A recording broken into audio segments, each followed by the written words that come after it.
They have essentially said that this is the only way, this will be the only way to prove you have legal identity. And so if you don't participate in that system, as far as the state or the private sector is concerned, you don't exist.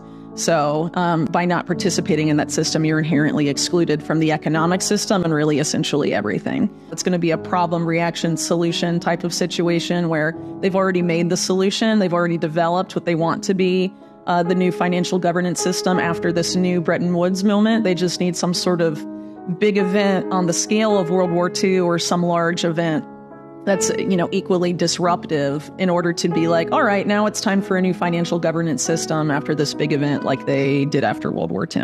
Mm-hmm. Today we have investigative journalist Whitney Webb warning us that we are witnessing the birth of a new international monetary system, the consequences of which will be disastrous. Whitney warns us this new financial system will replace the current Bretton Woods system and will be built solely on the blockchain.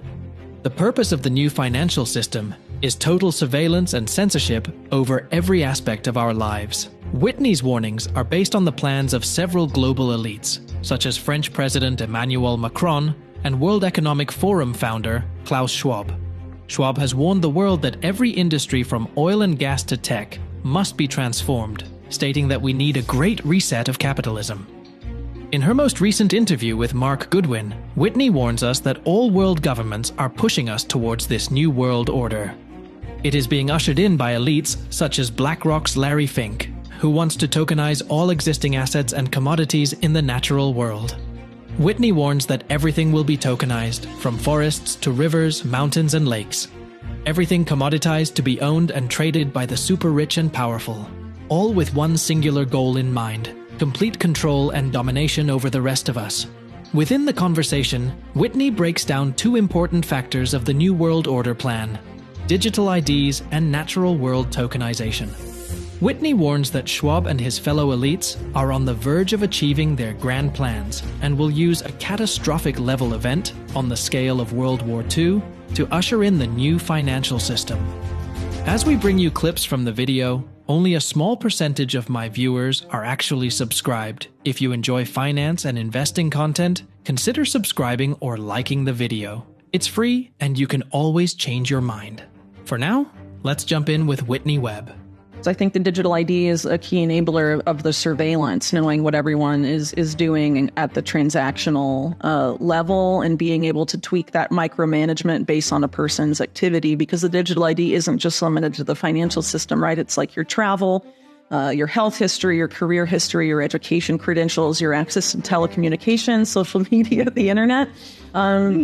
With the new AI era, right, they can fuse all that data, analyze it, and depending on how they develop that AI algorithm, use it to control people really in unprecedented ways. I think the digital ID and the CBDC and its private sector equivalence project is something that we're always sort of intended to be the same system. So there's documents from the UN, from the BIS, and in related groups that are sort of that have been working on this for years.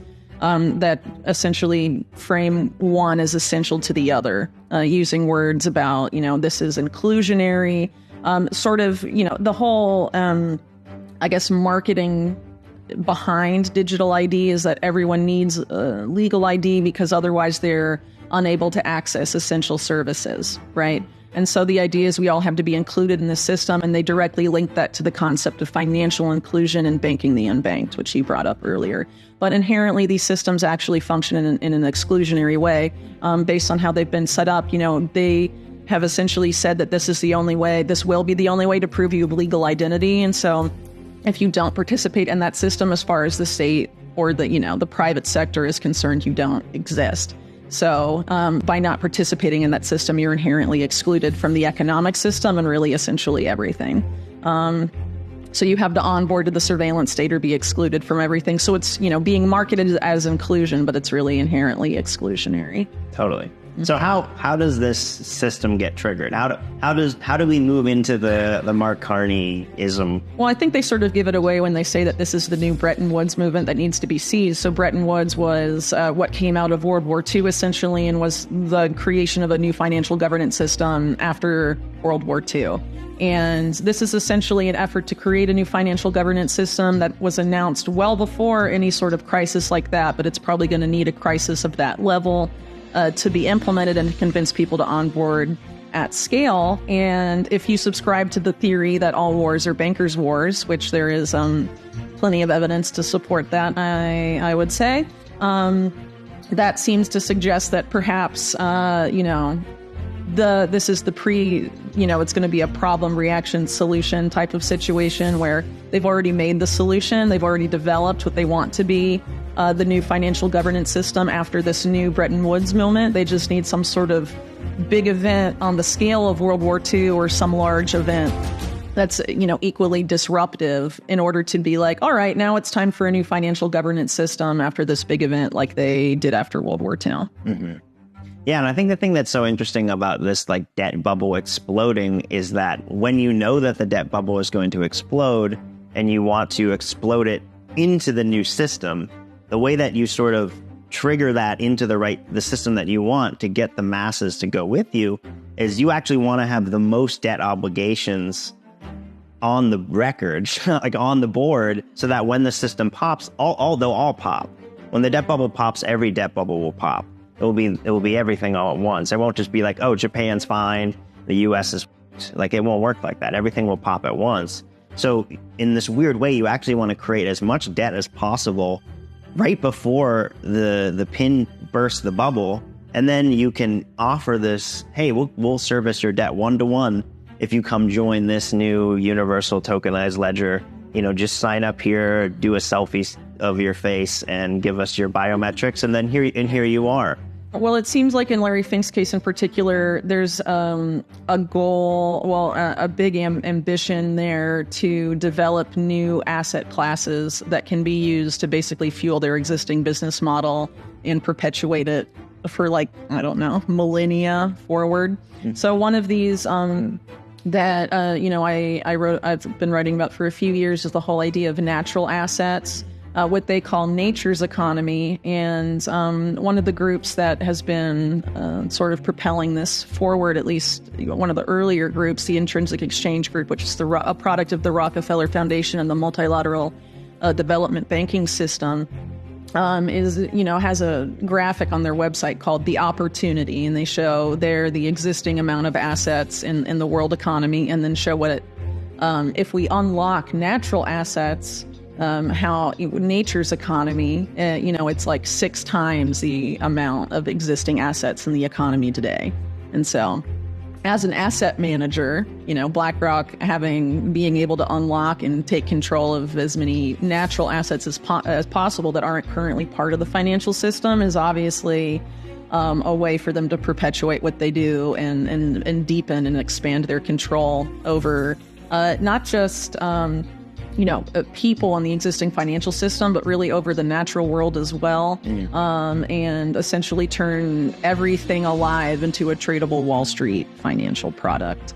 And the goal, as Fink has stated, is to have all of this on a universal ledger, on blockchain, presumably, and have it be, trackable and surveillable, which is interesting if you look at it through the context of risk management, which is something that Larry Fink is very open as having been one of the guiding lights of his whole career. And so by having it all surveillable and automated in a sense, he's able to have his risk management AI thing, Aladdin, sort of exercise control over it in unprecedented ways, I think. For their benefit. And then, of course, a lot of what's happening now as we're moving into this new financial governance system is the push to change all of the infrastructure towards this, quote unquote, green model, I guess, or decarbonization, right? Which is, of course, interface with the global carbon market, but not necessarily so it doesn't have to be. But the push is obviously to create a bunch of new infrastructure all over the world. And BlackRock is positioning themselves to be one of the key players in that space. They acquired, I think they're called GIP, one of the biggest infrastructure, developers in the world. And I think one of their top guys at Davos just a few months ago was talking about how they're betting really big on infrastructure going forward. And it's going to be one of the biggest investment opportunities of the next several decades, actually. So I think they're quite ambitious. And, if people aren't aware of this, I'm sure they'll get away with it, but we'll see. One of the things, too, about the natural asset thing, at least as far as the natural asset corporation model is concerned, is that you literally just go into a forest or you go to a river or lake and you identify the natural asset. And then at no cost to you, just after identifying it, you issue shares in the natural asset, a lake, a forest, whatever, and then you sell those shares to the sovereign wealth funds, asset managers, whatever, and then you have an IPO and generate all this money. I mean, it's literally just pointing out something outside and being like, this is mine, I'm going to fractionalize it and sell it to people, and you're producing money in like, out of thin air, essentially. And you're able to do that. I mean, the natural world is vast and huge, and they're doing this. They're financializing it all as framing it as the only way to save the planet. But really, it's the only way for them to save their insane debt racket. Right. And it's funny, too, because, I think there's a parallel here that you've talked a lot about where it's like, pay no attention to the man behind the curtain playing with the blockchains and who's validating the blockchains. Howie Lutnick of Cantor, specifically said, hey, if you want something seized, Tether's great, you just call Tether. Ethereum's great, you just call Joe Lubin. You call the guy behind the decentralized theater to blacklist the person or do whatever. Reminds me kind of a little bit of how the AI play is probably going to go, right? It's like, oh, it's AI that's in charge. It's AI that's in control of all these things, but really it's the keepers of the AI. Totally. Mm-hmm. Yeah. I mean, you have to pay attention to the people that are tweaking the AI, programming its objective functions that maintain it. They're able to manipulate it, and there is definitely a coordinated push to put AI in charge of as much of everything really as possible, and allows them to sort of follow what I call the Wizard of Oz model, be the man behind the curtain, but have AI be sort of this layer between you and the public that gives you sort of allows you to never be accountable for anything. You can just either blame everything on the AI or say like AI is superior to human intelligence and therefore, it's not our fault and we should trust what it says. Computer says yes, computer says no. And, I think it's very likely that AI following that same model is going to have a very big role in this coming, digital financial system. Yeah. Well, I think the selling point that we're going to be seeing soon are these same guys saying this is the free market solution to climate change. Right. Let's let the free market resolve the environmental issues that we're facing. And this is the way to do it. I think it's probably going to be cloaked under those metrics because obviously framing it in sort of a left-leaning way has been unsuccessful and generated a lot of pushback to the point where you have big groups like BlackRock and Vanguard, abandoning some big climate groups that they were a part of. You have Larry Fink openly backing away from the term ESG after being sort of the ESG champion guy and going on record saying that a lot of this stuff that BlackRock's been involved in that's been framed as ESG isn't about politics or ideology. It's about the prospect of long-term returns and profit. So I think, him moving in that rhetorical direction is sort of a harbinger of what we're likely to see going forward because they want the big players in financial markets to sign on, and they don't want to see it as like a state-led thing. They want to see it as a private sector-led thing to get them to onboard. And also to sort of, I think, neuter a lot of the criticism from right-leaning people and the populist right in general. The guys with guns. Yeah, well, in the States, yeah, Sure. the majority of gun owners, right? They want to sort of placate them. And I think they're also going to offer it to people as, oh, if you buy into these systems, you'll, be prosperous. This is, a return to sovereignty and prosperity. And they're going to use some of these technologies, where people have heard the terms but aren't necessarily overly familiar with them, and sort of market it as being, a return to financial sovereignty and prosperity and stuff, but not necessarily. I think it's, again, it's going to be the same debt-based monetary system. Debt is a form of control. Right. But they're going to try and market it, I think, under those metrics. So, Fink recently said that he views Bitcoin specifically as a technology for asset storage. And in this multipolar currency paradigm, it's likely there's going to be, in multipolar reserve assets, they want to move away from the appearance, at least, that the U.S. dominates the reserve assets of the world. Do you think Bitcoin has a place in that? And do you think it's possible for the U.S. government to sort of Wizard of Oz that, to sort of be able to manipulate countries, through that potentially? 100%. Yeah, I mean, we talked earlier about how, Bitcoin basically is digital M0. It's this digital base layer money, digital base money. And all of these other dollar-denominated things and Ethereums and all these whatevers are debt-based. And Larry Fink specifically talks about, it's technology for storing assets. It's this universal ledger of the state that, we can shove any integers into, any bits, and use it to uphold the state of all sorts of other assets. The U.S., I think, has the most to gain from Bitcoin, actually. It's sort of this weird, it's been framed, so much so the opposite. But the U.S. has so much Bitcoin. The United States has 1 million plus Bitcoin. We're seeing companies like MicroStrategy, basically doing a speculative attack against the U.S. dollar while their headquarters is 15 minutes away from the CIA at Langley. They have 200,000 Bitcoin. The ETFs, with Grayscale and with the new BlackRock and Fidelity ETFs, there's like almost 600,000 Bitcoin now within the United States. There's a huge push within the United States, within the borders of the United States, to acquire as much Bitcoin as possible.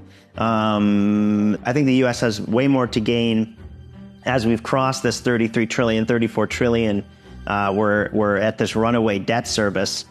Where do we print money and retain our economic hegemon? We can actually inflate the dollar into Bitcoin, this demand inelastic asset, and uphold the economic hegemon of the dollar, using Bitcoin basically as this digital M0 to offset. And now we're seeing Basel III laws coming into the play with capital requirements, where if you want to hold $100 million of Bitcoin, you need to hold $100 million of dollars on the books as consumer protection. What that actually means is if that $100 million turns into $10 trillion of Bitcoin because of an insane price explosion, now you need to hold $10 trillion. So they've created this tethering, no pun intended, but also probably pun intended, of the dollar system to Bitcoin. And they want to control where this debt bubble pops. And now they have the perfect vacuum to suck up the dollar debt. So, within Bitcoin circles, it's been framed for a long time as the answer to fiat, to the debt-based monetary system. But what you're saying is that the powers that be in the U.S. are poised to use it to perpetuate us into the new era of the debt-based monetary system. Yes, I am, for sure.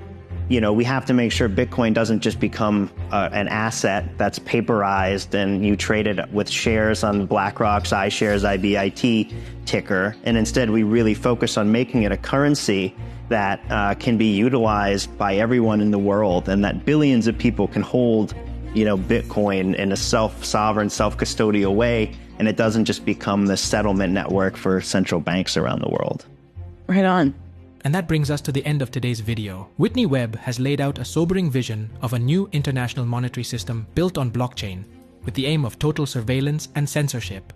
The warnings of global elites like Emmanuel Macron and Klaus Schwab about the need for a great reset of capitalism are a stark reminder of the transformative changes on the horizon. Whitney's insights into the push for digital IDs and the tokenization of the natural world highlight the profound impact these plans could have on every aspect of our lives. The commoditization of everything, from forests to rivers, and the quest for complete control by the super-rich and powerful, paint a concerning picture of our future. As Whitney Webb emphasizes, these grand plans are on the verge of becoming reality, potentially ushered in by a catastrophic event on the scale of World War II. It's crucial to stay informed and vigilant about these developments. Thank you for watching. If you found this video insightful, please consider subscribing to the channel and liking the video. Your support helps us bring more critical content to you. Don't forget to turn on post notifications so you never miss an update. I'll see you all in the next video, and all the best.